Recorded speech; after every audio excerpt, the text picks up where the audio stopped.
Alhamdulillah, hari ini samaan dengan 14 hari bulan 7 di Pejabat Immigration Kukup, Cawangan Kukup, kita dapat serahkan pasport yang pertama pada abang ni lah, Muhammad Firdaus. Okey, penyerahan pasport baru 10 tahun. Kau nak pergi mana? Dari Mancung. Okey, selamat Mancung.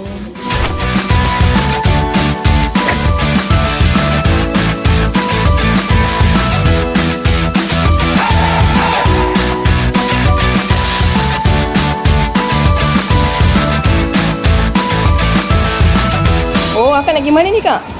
Sajalah jalan-jalan makan angin. Jalan-jalan. Akak buat 10 tahun? Alhamdulillah 10 tahun. Alhamdulillah. Akak orang mana ni? Saya orang Pontian je. Macam mana, Kak? Servis okey tak? Daripada kaunter Alhamdulillah. nombor sampai kaunter serah? Maksudnya sebelum ni saya buat pun okey. Kali ni pun tambah baik, saya dapat pasport yang cantik. Okey, Kak. Terima kasih banyak, Kak. Okey. Terima kasih. Ya. Jalan-jalan. Ya. Saya nak berjalan, baru saya tengok alamat 2027.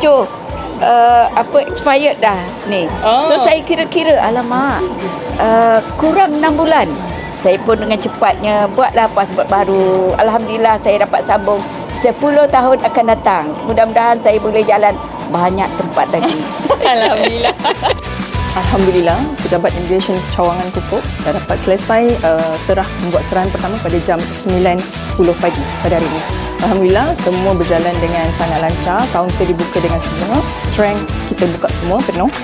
Dan kita dapat public yang ramai lah hari ini. Alhamdulillah.